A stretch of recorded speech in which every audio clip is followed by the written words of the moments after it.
Hello and welcome to the Daily Forex Report for March 13th. We're looking at the US-Japanese yen pair. This pair continues to move to the upside. We are looking for it to continue in that direction. Look for it to potentially go as high as 83.50, possibly as low on a pullback to 83. This is 81.50. Now look for some resistance around 83.87 and look for some support around 81.71. Okay, let's take a look at the EURUSD pair. This pair moved lower during this last session. Let me zoom in there.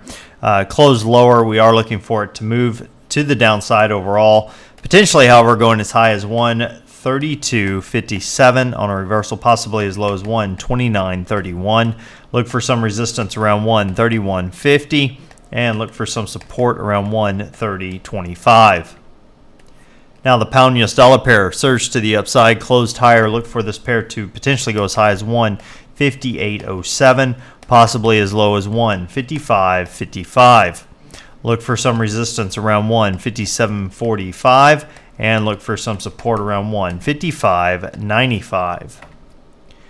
Now the US Swiss, this pair moved to the upside, closed higher. We are looking for it to potentially go as high as 0.9343, possibly as low as 0.9089.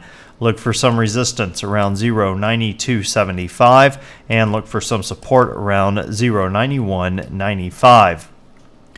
Now, as far as news analysis go, we do have some significant news announcements for tomorrow at 5:30 a.m. Eastern Time. We have the pound releasing their jobless claims change for February. Consensus on that is that it's dropped a little bit from 6.9K down to 5.0K.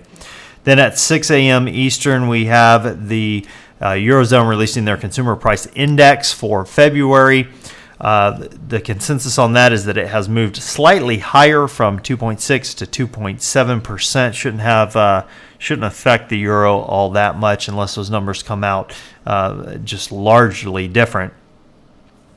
Then a little bit later in the day, we have at 8:30 p.m. Eastern, the Reserve Bank board releasing their March quarter of 2012 for the Australian dollar. No consensus given to that, although typically the numbers have already been released, so it doesn't typically affect the market all that much. Now, as far as what I'm looking at during this next session, if you go to the New Zealand US dollar, go to the day time frame, back out a little ways, you can see that we're having some consolidation, and we should see a breakout from this within the next couple of days, possibly within this very next session.